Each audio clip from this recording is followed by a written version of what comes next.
حي على الفلاح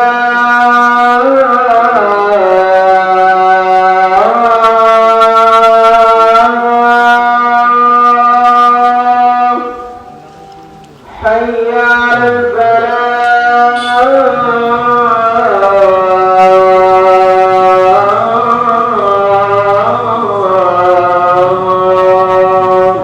അമ്മ എത്ര വർഷമായിട്ട് നമ്മളിവിടെ ഇങ്ങനെ അടിച്ചു വരുന്നുണ്ട് പള്ളിയൊക്കെ? 84 വയസ്സല്ലേ, ഒരു 10-12 വയസ്സുള്ളപ്പോ വന്ന് വിറ്റടിക്കും, വെള്ളം കോരി അതിൽ നിറയ്ക്കും.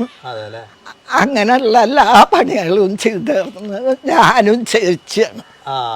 ചേച്ചി മരിച്ചു 4 കൊല്ലമായി.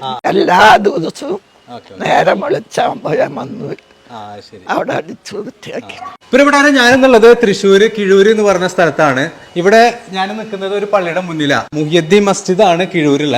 ഇവിടെ ഇപ്പോൾ അവിടെ ആളുകളൊക്കെ കൂടിയിട്ടുണ്ട്. എന്താ സംഭവം വെച്ചിട്ടുണ്ടെങ്കിൽ നമ്മുടെ ഉസ്താമാരുണ്ട്, നമ്മുടെ പള്ളിയിലെ മഹല്ല് പ്രസിഡന്റ് ഉണ്ട്, അതുപോലെ തന്നെ അമ്മയുടെ മോളും. അപ്പൊ എന്താ സംഭവം ചോദിച്ചിട്ടുണ്ടെങ്കിൽ നമ്മുടെ അമ്മ ഇവിടെ നിൽക്കുന്നുണ്ട്. ഈ ഒരു അമ്മ ഏകദേശം 70 വർഷമായിട്ട് ഈ ഒരു പള്ളി പരിസരം അടിച്ചു വരലും ക്ലീനിങ് അങ്ങനത്തെ ഒക്കെ ചെയ്യുക. യാതൊരു എന്താ പറയുക, സാധാരണ നമ്മളെ ആളുകൾ ഒരു ജോലി പോലെ കാണാതെ പ്രത്യേക ഒരു പൈസ വേണം എന്നുള്ള രീതിയിൽ അങ്ങനൊന്നല്ല, ഇവർക്കൊരു വിശ്വാസം അല്ലേ, അങ്ങനെ ഒരു വിശ്വാസം കൊണ്ടാണ് ചെയ്യാറ്.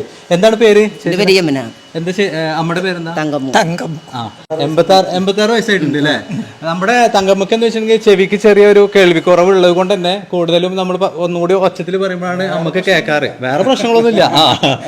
നമുക്കറിയാലോ വയസ്സാകുമ്പോൾ അതിന്റെ ഒരു ബുദ്ധിമുട്ട് മാത്രം. അപ്പൊ നമ്മുടെ യമുനേച്ചിയാണ് കൂടുതൽ കാര്യങ്ങൾ. യമുനേച്ചി എത്രയായി ഇവിടെ വന്നിട്ട്? ഏകദേശം ഞാൻ ജനിച്ചതും വളർന്നൊക്കെ ഇതിൽ തന്നെ, ഈ വീട്ടിൽ തന്നെ. ഇവിടെ തന്നെയാണ്. അതല്ലേ, 62 വയസ്സായിട്ട്. അപ്പൊ 62 കൊല്ലം മുമ്പ് വന്നിട്ടുണ്ട് അല്ലേ. എന്താണ് ഈ പള്ളിയോട് പള്ളിയോട് നമ്മൾ എന്ത് കാര്യത്തിലും നമുക്കൊരു തലവേദനയും പനി വന്നാൽ ആദ്യം നമ്മള് മെയ്തിന്നങ്ങളെന്ന് വിളിക്കുക. അപ്പൊ മെയ്തേരെ ഞങ്ങൾക്ക് ഇങ്ങനെ ഒരു കാര്യമുണ്ട്, തലവേദനയും പനിയാണ് എന്റെ കുട്ടിക്ക് എന്ന് പറഞ്ഞാൽ, എന്റെ കുട്ടിക്ക് ആയാലും ഞങ്ങളുടെ ആർക്കായാലും ഞങ്ങൾ ആദ്യം വന്നിട്ട് പറയാം പള്ളിയിലെ മെയ്തേരോട്. അപ്പൊ മെയ്തേര് പറയും 10 റുപ്യ പള്ളിയിലെ കുറ്റിയിലിട്ടോ ഒരു കുഴപ്പമുണ്ടാവില്ല, നിങ്ങൾക്ക് ഒന്നും ഉണ്ടാവില്ല എന്നാ പറയാം. വിശ്വാസമുണ്ട്, നല്ല വിശ്വാസമാണ്. ഞങ്ങൾ ഞങ്ങളുടെ അമ്പലത്തിനെക്കാട്ടും കൂടുതൽ വിശ്വസിക്കുന്നത് പള്ളിയിലാണ്. പിന്നെ ഇപ്പൊ അവിടെ എന്ത് കാര്യം ഉണ്ടായാലും ഞങ്ങൾ അതിൽ സഹകരിക്കും, കൊടുക്കാനും ഞങ്ങളെ കൊണ്ട് പറ്റുന്നത് സഹായം ഞങ്ങൾ ചെയ്തിട്ട് ഞങ്ങൾക്ക് അപ്പൊ അതിനനുസരിച്ച് ഞങ്ങൾക്കും ആനുകൂല്യങ്ങൾ തരും. ഇവിടെ എന്ത് കാര്യങ്ങൾ ഉണ്ടായാലും അവർക്ക് അതിൻ്റെ ഇത് നേർച്ചയായാലും അതിന്റെ എല്ലാ ഇതും പങ്കും ഇവർക്ക്. നമ്മള് ചെറുപ്പം മുതൽ തന്നെ കാണുന്നുണ്ടല്ലോ അങ്ങനെ വരുന്നതൊക്കെ. നമ്മുടെ അമ്മ ഇതിന്റെ മുകളിൽ വീണായിരുന്നു പറഞ്ഞു. അതെന്തായിരുന്നു? അത് പള്ളി പണിത് കൊണ്ടിരിക്കുമ്പോ 2ാം നിലയിലാണ് വീണത്. ഈ 2ാം നിലയിൽ നിന്ന് വീണിട്ട് തണ്ടലിന് മാത്രമാണ്. എന്നിട്ട് അത് തണ്ടലിന് ഒരു മരുന്ന് വെച്ച് കെട്ടി പെട്ടെന്ന് തന്നെ പിക്കപ്പായി. ആള് പെട്ടെന്ന് തന്നെ റെഡി.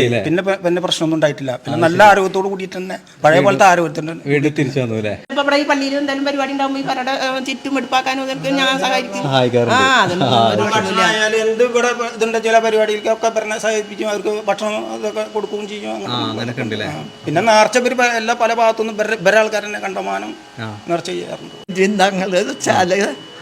വിളിച്ച നമ്മൾക്ക് ഉടനടി ഞാൻ മരിച്ച ആളാണ്, പിന്നെ രക്ഷപ്പെട്ടു. ഒരു പുനർജീവിതമാണ് ശരിക്കും പറഞ്ഞിട്ടുണ്ടെങ്കിൽ.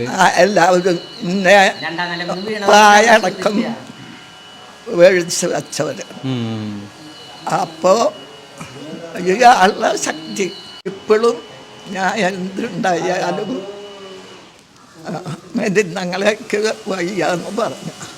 എനിക്കപ്പോൾ അപ്പൊ അങ്ങനെയുള്ളൊരു വിശ്വാസം കേട്ടോ നമ്മുടെ അമ്മക്കും ചേച്ചിക്കൊക്കെ. പിന്നെ അതുപോലെ മുമ്പ് എന്ന് പറഞ്ഞിട്ടുണ്ടെങ്കിൽ നമ്മുടെ അമ്മ ഇവിടെയൊക്കെ വൃത്തിയാക്കും. അതുപോലെ തന്നെ അവിടെ ഹൗസ് ഉണ്ട്, നമ്മളെ എന്താ പറയുക അബ്ലൂഷൻ എന്ന് പറയുമല്ലോ, അതിന് വേണ്ടിയിട്ടുള്ള ഒരു സ്പേസ് അവിടെ ഉണ്ട്.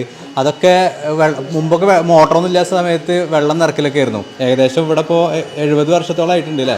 നോമ്പ് കാലത്ത് ഒരു ദിവസം ഞാൻ നോമ്പർപ്പിച്ചു അല്ലേ. ശരി. അപ്പൊ ഞാൻ പറഞ്ഞു ഇങ്ങനെ ചെയ്യട്ടാന്ന് ചോദിച്ചു ഇവരോട്. അപ്പൊ ഇവര് പറഞ്ഞാന്ന് പറഞ്ഞപ്പോ ഒരു ദിവസം എന്റെ പൈസ ഇവര് എത്ര കൊടുക്കുന്നത് നമ്മുടെ ഒരു നോമ്പ് തുറക്കണ്ടേ.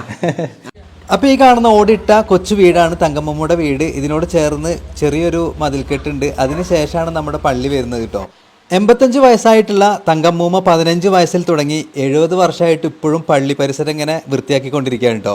മതത്തിൻ്റെ പേരിൽ അങ്ങോട്ടും ഇങ്ങോട്ടൊക്കെ കലഹിക്കുന്ന ഇന്നത്തെ ഈ ഒരു കാലത്ത് നല്ലൊരു മെസ്സേജാണ് ഈ ഒരു വീഡിയോയിലൂടെ നമുക്ക് പ്രതീക്ഷിക്കാൻ പറ്റുന്നത്.